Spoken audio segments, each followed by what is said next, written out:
Where are we going to go from here? Carter recommendation for. So red button on. Oh. Yep. Oh, we're back to yours. Yeah, back. Sorry, we had some technical difficulties there. We're on to the other camera. Yeah.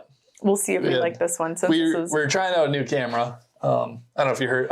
Did we talk about that when we were talking about the new setup and stuff? No. I forgot we mentioned it. We got a new camera, new setup and stuff for Stacia, so she could film while I'm gone. So we were trying out a new camera, and it internally overheated.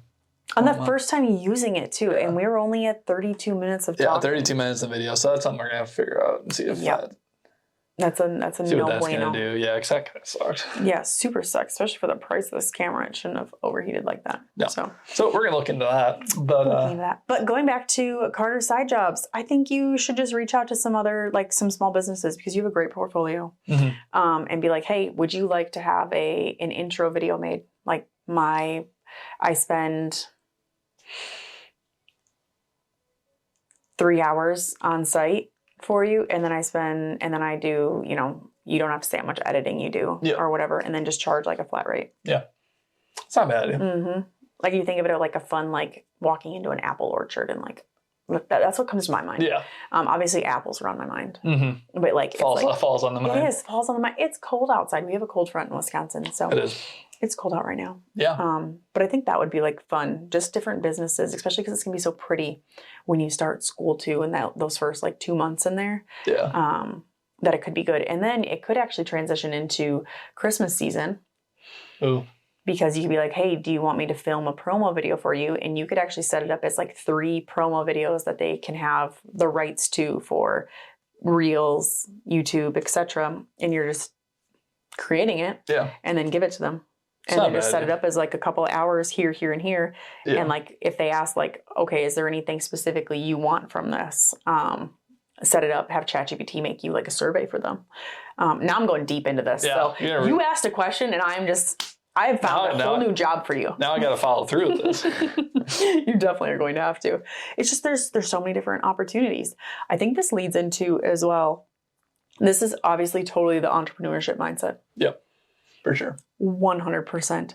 I'll just like go down these different holes. And something that I have started to go down, which I don't know if I've talked to you about. What's this going to be? We're in the automotive industry, being women-led in a male-dominated field. Yep. It's not the only male-dominated field out there. There are many more. And all these people are going to be retiring. It can't be just automotive shop owners whose average age is 63. Yeah. Like, what about an HVAC company owner? It's got to be. Most trades, I feel like their average owners are hitting retirement. Yeah. And what if, their kids aren't interested in it? Mm-hmm. I can swoop my ass right on in there, be like the trades of all here and just keep things going, because really all businesses are truly the same when you get down to it. Especially service-based. In the service industry. In the service industry, you're all about serving the client's problem. That is it. That is all you are doing, serving the client's problem, making them not stressed out, and just get done what they need to get done. Yeah. Do you have full confidence you could swing into an HVAC company? Oh, hell yeah. Yeah. I could definitely do that. I knew the answer to that question. Okay, where are we going? Yeah, I could 100% get into an HVAC business. Yeah. I could totally do it. Yeah. Because it's about serving the client's problem, but not only that, and it's getting employees buy-in and treating them well. Mm-hmm. You mean so many of these different people that are running these HVAC companies and these trades companies, they're doing it with only a couple of employees here and there because they've gotten burned too many times, or they have issues with managing people. Yeah. I freaking love management. Give it to me, baby. Most of the time. There are certain times I don't. Yeah. That is for sure. But that should come with management. It should be, yeah. I feel like if you love it all the time, you're probably not doing it right. Exactly. Yeah. I love it in the aspect of, I don't know what like, when people ask me like, oh, when you retire, I'm like, retire? Girl, I am never retiring. Like, I know so many people like that. They're like, I know you say you're going to retire. I know you're never going to stop working. No. And you're one of those people. Oh, 100%. Be like, oh, you mean my, they're like, oh, I'll be like, oh yeah, I'm retired. I have 20 rental properties though in like 4 businesses. But I'm retired. Yeah. I show up to Newark every day. Yep. I just show up wherever I need to be. Yeah. But no, I could definitely do it. And I feel that that's something that maybe, who knows, it may be in the works. If the opportunity comes up, could you see yourself pulling the trigger? Oh, for sure. Like I say, if opportunity comes up, 50-50, would you rather start a new auto shop or take over another service industry? The correct answer is both. Yes. Would you feel, I know you're confident and you'd be confident expanding and plan to. Mm-hmm. Could you see yourself grabbing or dipping into another service before opening another shop?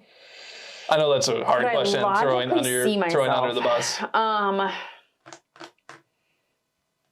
If the right opportunity arose, yes. If it was more of like a pushed opportunity, it wasn't like the best like money type of a deal. Yeah. I wasn't like passionate about it. So if it's like, I'm gonna go empty septic tanks now, like I would struggle. I would struggle with that one. But if it's like installing plumbing and bath fixture, all these different things that I'm seeing as we are building the house. As you're building the house, yeah. 100%. It truly comes down to treating people right. Mm-hmm. And I 100% know that I could do it. But with that being said, I most likely would start a shop first. Yeah. Versus doing that. I feel that where we are in Madison and Dane County, I think my happy spot would be 5 shops. 5 shops. Yeah. It's a lofty goal. That was me being generous. Yeah. I feel like that would be a good number. Maybe 3. Yeah. Maybe 3. That 3 to 5 mark. Evidently I'm an odd numbers person. I think that 3 to 5 mark sounds really good. That's the goal. I think it just sounds, it's manageable. You can still keep everything going without the wheels falling off the bus. And I can still, keep different other things going because you have different levels of management and leadership, especially as you develop more businesses and everything. And if you can have 3 shops, then you could have a main district manager and then you can just have lead people in each shop. Yeah. Whereas if I had like 10 locations, you would need like a very big manager, which would be very hard to pay to find and then paying for. It would be, and also it would be trusting, all of that kind of oversight, training, all of it. And then below that, you'd have to have like 3 district managers because it'd be like, okay, you've got the 3 different districts, the one guy above them. And then within that, you'd have like lead people in 10 different locations. Yeah. That would be like the main person who you talk with. That just has a lot more going on to it. Is it not possible? I mean, it's 100%. Anything's possible. Yeah. But is it necessarily the realm I want to get into? I'm not sure. Yeah. Again, who knows? The right opportunity arose. Could arise, yeah. We're just going to send it. Yeah, so this question, I feel like a lot of people will enjoy hearing this, but how do you know that, or how do you know when the time is right where you can open a new shop? Ooh, that is difficult. How do you know when you're ready, I should say? I don't think you're ever fully ready. No. It's kind of like the same thing of like, when are you ever ready to like have a kid? They're never ready. Yeah, you're never ready. It's never going to be the perfect moment when you're doing anything. Mm-hmm. If you always keep waiting for the perfect moment, you're going to let opportunity after opportunity pass you by. So I do believe that. However, you need to have like things working appropriately at location number 1, because you don't want to have, start a second location and then the wheels fall off at location number 1. Yeah.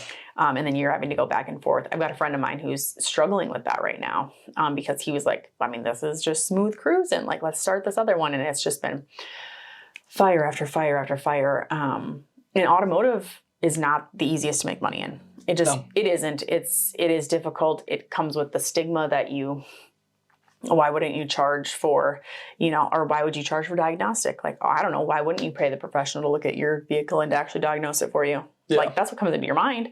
But so many people are like, well, why would I need to pay for that? And it's something from like way back in the day when people felt that they weren't worth anything. They weren't worth their time. They weren't worth the money, but they were. And because of that, it's made it so much harder now for, a shop to make money. I mean, you'll see, or you do see, like usually shops under 5 bays, the owner is like front office, heavy front office, day in, day out service writing. Because if you've got under 5 bays, being able to make enough money to clear overhead, pay all your employees, and then pay someone else to do that kind of stuff, that's really hard. Yeah. You're not going to be left with any money. Mm-hmm. Especially because living in Wisconsin too, we have ebbs and flows in the automotive season, and like September is usually like dead. Yeah, it's not super busy at all, and then we've got March and April that are usually a dead zone too for us. So I mean, those are usually 3 months of the year that we usually lose money. Yeah. So being able to be prepared to handle that loss, the business coach I have, they state that you should have $200,000 just at the ready. For when shit hits the fan? Yep. So you should have, to open a second location. You should have $200,000 in your business bank account. Really? Yep.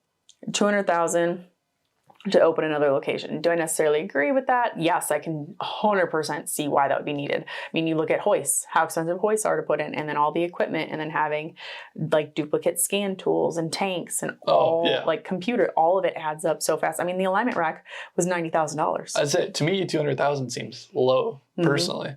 Oh, okay. But I'm also way less experienced. Yep.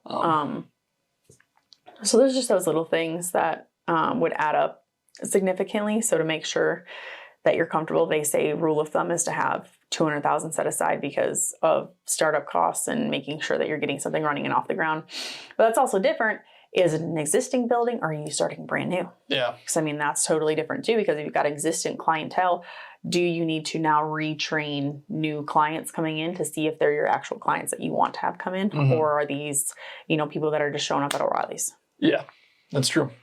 That's true. There's a lot of moving parts. A lot of moving parts into it.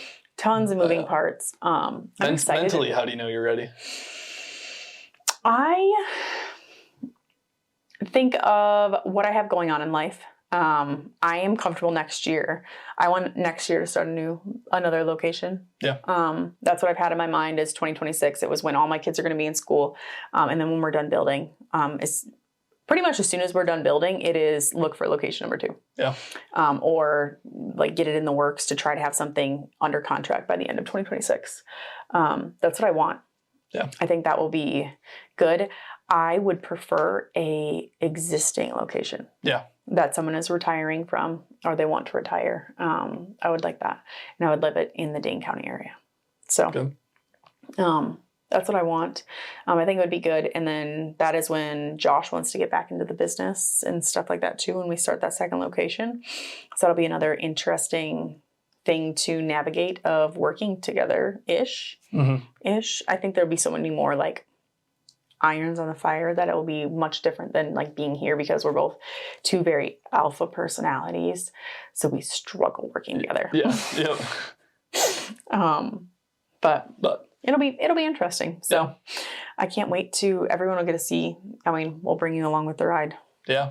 Everyone will get to see the good stuff and maybe the not so hot stuff. Yeah. So, and who knows, I might buy an HVAC company in the mix. Who knows? Lots of stuff coming in the near future and lots of new stuff happening today, even with new setup, new everything. Heck yeah. Yeah. Starting a new season of Driven for More. Excited to see where the brand goes. Season 2. We are. It's going to be great. What are we? Yeah. We'll see you next week. Yeah. We might. Carter, are we doing one more with you or no? We'll probably see one more with me. We're going to see one more of Carter, so this is not a final send-off for him. Nope. But yeah. Very well. Yeah. Next week maybe a send-off. Getting close. Yeah. If we don't end up filming one, then that's the last you see of me. Maybe. No, we'll make him come on. Probably not. We'll make him come online. So, but that's great. I think that should be about it. So, Thanks for tuning in to this week's episode of Driven for More. We want you to like, subscribe, leave us comments, and let us know what you want to hear. So thanks for coming along with the ride. And as always, if you are feeling lost, you are feeling that you're too much or not enough, just remember you are not. You are not too much. You are more than enough. And you're just driven for more. Have a great day, everybody. We'll see you.